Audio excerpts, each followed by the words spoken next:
Hello everybody, welcome back to some more Megaman Legends. This time I'm going to be tackling pretty much all the stuff I didn't get a chance to go over before or wanted to go over in more detail. This includes weapons, glitches, general game exploits and screwing around, and miscellaneous. Gotta love that, miscellaneous. Anyway, we're going to start off by showing off some of the special weapons. Actually, not some, all.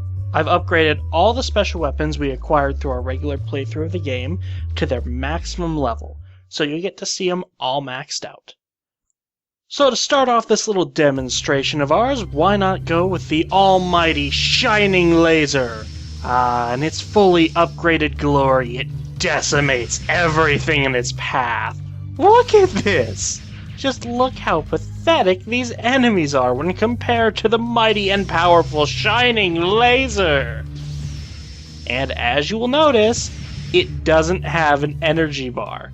That's right, infinite ammo. Infinite death. And nearly infinite zenny. Oh boy, it's a real costly one to get down.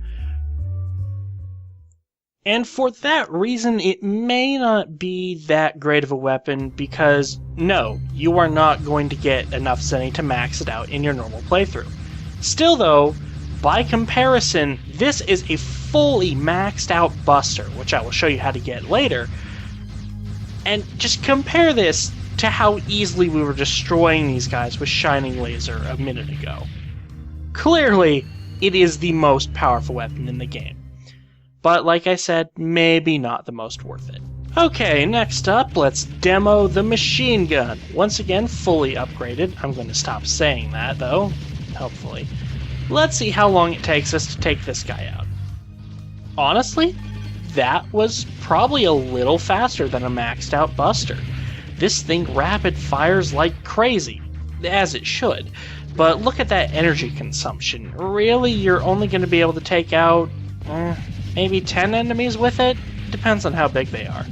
So it's not super useful, but for an early game weapon, pretty damn useful. Hey look, it's our old friend, the Powered Buster. Such range. Though you can't really tell it from here. Definitely feeling the knockback from this though. And takes things out rather quickly. Really, I don't think there's a whole lot else to go over with this thing. We went over it plenty in the playthrough. Next weapon. Our next weapon is certainly more useful high up. The Spread Buster. Look at that carnage. Look at the explosions and the giant claw in my face. Okay, so cool weapon, not very practical. It leaves you vulnerable for too long and really doesn't do enough damage or have enough range to make up for the vulnerability. Still though, it gets points for being just cool. Hey look, it's our old useless friend, the Grenade Arm. Yeah, accuracy is not one of my strong suits, and these guys really seem to like me, so I'm just gonna run away. And, well, try to run away. Anyway, the Grenade Arm is kind of nice because you can fire it while moving, but doesn't do a whole lot of damage, and you have to get in close. And as you can probably tell by my health bar, that is really hurting. Why have a grenade when you can have a grand grenade instead? Ammo consumption, that's why. And also can't fire while you're moving, lower rate of fire. Nice power though, but still fundamentally the same flaws as the Grenade Arm. Moving on. Nothing says fun quite like expensive rocket launcher. Well, they're more missiles than... Actually, what is the difference between missiles and rockets? Anyway, doesn't matter. What matters is that after a decent chunk of money, although not as much as a Shining Laser, you can make the Active Buster into a weapon of ultimate death from far away. And thankfully it's homing, so my weakness of bad accuracy is slightly compensated for. But who needs the practicality of an infinite ammo missile launcher when you have swords? the beam saber, or blade arm? Yeah, blade arm, that's what it's called. The blade arm isn't very practical, isn't all that powerful considering its limited range, but god damn it, it's cool. And god damn it, switch to the next one before I get my ass kicked. Okay, so when I said I didn't want to get my ass kicked, this is sort of what I meant, but I'd also kind of like the ability to fight back. I do like that the shield arm protects you against pretty much everything so long as it attacks you from the front. The only problem is limited ammo, and you're immobile while using it, and as you can see, the damage potential is non-existent. Oh boy. This can't end well. Oh god, save me, save me, save me! Go to the next one, go to the next one! They're blocking the exit. I can't get free! Seriously, cut to the next goddamn weapon! What do you mean this is the last weapon in the list? Actually, you know what? Maxed out Buster saves the day. Shield arm, useless. Okay, so I'm done with all the weapons, but this needs to be seen. You couldn't even reach me before you died. How pathetic. Kneel to the power of shining laser and transform into a giant thing and step. I honestly don't know what to call you that. Okay, so this is what the maxed out Buster does. Yeah. And as soon as I can shining laser. Wow. Talk about overpowered. Okay, on to the next thing, I swear. Are you perhaps wondering how you get that fancy Buster that's upgraded every stat to the maximum? You get it by playing the game on easy mode. And by skipping past intro cutscenes, because you've got other things to do. No, okay, not really. Anyway, when you play on easy mode, you get the Buster part, Buster Max. Yay! Fully upgraded Buster, the very, well, okay, not the very second you turn on the game, but very first level.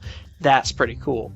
Easy mode also quadruples the amount of Zenny you pick up, although these guys still don't give you hardly any. They are incredibly pathetic now, though. There are two ways to obtain easy mode. First off, you can beat the game in hard mode, which you get for beating the game in normal mode. So you could play through it 3 times, or you could speed run normal mode. I believe it's if you finish it in 6 hours or under, you unlock easy mode. Don't quote me on the time, though. I'm not 100%. But still, that's nice that you get rewarded for speedrunning. And because I'm mean to crippled robots, let's do this. It's always funny when you're fighting these bosses when they don't even stand a chance. You know what's fun? Getting into areas you're not supposed to. Recognize this? We've gone past that big door in the main gate, not the super big door, but, you know, we've gone past it without opening the subcities. How is this possible, you ask? Well, I kind of cheated. By entering a code to get you the drill arm early, you can simply break down that wall in the first ruin and enter the main gate. After some exploring around, what I found actually was very surprising. But for now, why don't we go into where we're supposed to fight Bruno? As you can see, we don't have any of the keys or really any special items, but we can still go in here. And really nothing happens. The cutscene doesn't play. I'm kind of surprised that there aren't, like, set pieces sitting around here. I mean, you know, you can kind of see through the walls, and that's... I also don't have the jump springs, and, whoops, I also can't leave. Okay, so now we're back, and this time I've hacked in the jump springs. So let's see if getting on top of that container actually does anything. Nope. So, remember that ruin we had to take the flutter to get to? Well, here we are, thanks to hacking the jump springs into the game, without getting the flutter. So hooray! Let's see what kind of crazy shenanigans we can get ourselves into. Let's go into the main dungeon. The door isn't responding. Okay. Moving on to the next thing, I guess. Okay, let's try this dungeon. I've gotten in here without any of the necessary items, blah blah blah. I did have to hack the starter keys in because I didn't have a code for just the jump springs. It was all key items. Anyway, we aren't technically supposed to be here, so let's return to the surface. At least we can get a little further this time. And let's see what happens. And okay, this is a lot better. There are serve bots here. The gate is still there. The music is still playing. Very interesting. These serve bots are immortal. I imagine because you're not necessarily supposed to get on this side of the gate. The support car works. And what happens if we leave it? Interesting. I would expect the game to glitch out normally. And guess what? We're stuck. Okay, it's Water Temple, or Water Ruins, or Lake Ruins, or whatever. It's the water dungeon time. That's funny. Yes, Roll, that is quite funny. That really isn't supposed to trigger here. Oh, finally we're getting some glitches out of this. Although I'm not really sure they're glitches as much as me just screwing with everything. So let's see what we can do here. This door isn't working. These guys are working. I guess that's good. This door isn't working either. So, the interesting thing that I've found about this game is it's surprisingly stable. I really tried to break this game, but my guess is that a lot of these doors are locked behind events because they foresaw people hacking in the items and getting in here. But really, this game is very stable. And I've gotta say, kudos, game developers. You knew what you were doing. What do you think you're doing? Okay, so let's try some things that are actually supposed to be in the game. Back here at the bank robbery event, I suppose that's what you can call it, you can shoot the police car, which I've shown, and it does have an effect, I believe, but really, I think the police car is actually immortal. There is something I want to show here, but I'm not going to make you sit through it again, so editing magic, take me away. That is not what I meant by editing magic. Ah, that's better, thank you. That is a very good position to take out that car in, by the way. So this time, instead of being the good guy and, giving the trunk full of cash to the inspector, we're going to be a douche. And we're going to take it for ourselves. Take note of our zenny. Got it? Good. And do you want to keep the money? Yes. You got holy shitballs zenny. And also, you got a new paint job. Cool!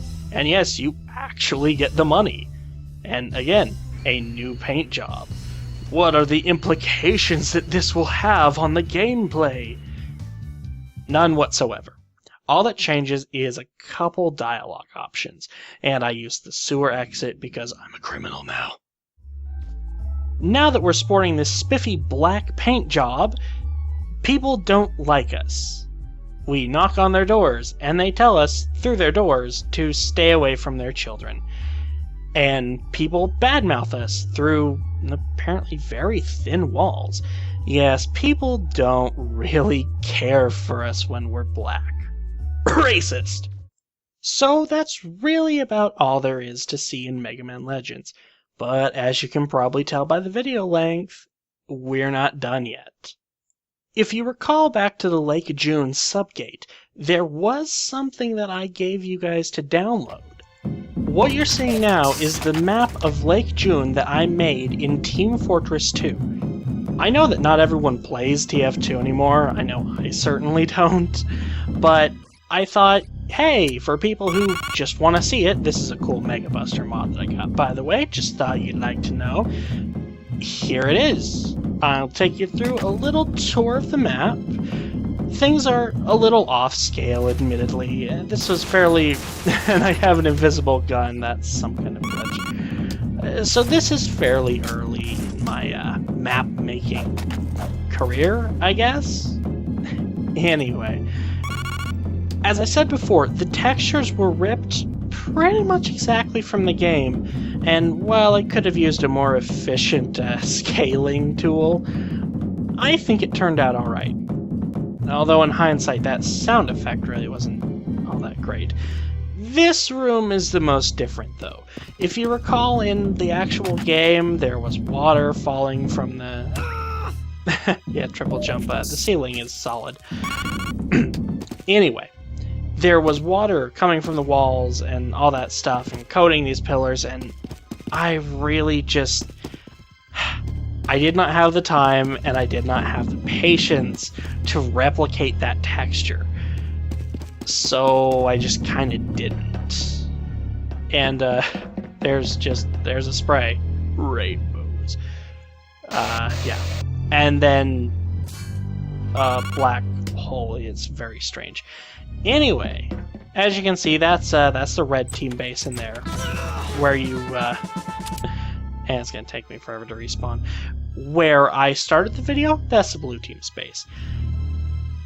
I am not going to show you the red team base right now, though. I am going to show you an alternate version of this map.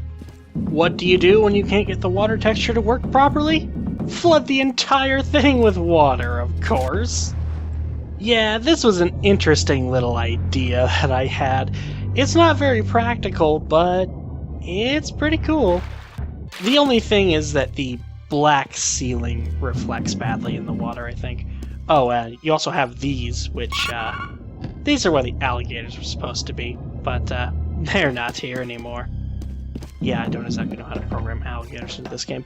And this is just a mess that I assume only happened because I, had TF2 uninstalled on my computer for so long. And those are bots I'm shooting at, just so you know. But yeah, just thought I'd let you see that this map does exist and is alright. It's not fantastic, but hey, for what it is, I think it's pretty good. And if for whatever reason you actually wanted to download this map and try it yourself, good for you! You can find it in part 15 of my Let's Play. That's all for this video, though. I'll see you guys on my next Let's Play. Have fun!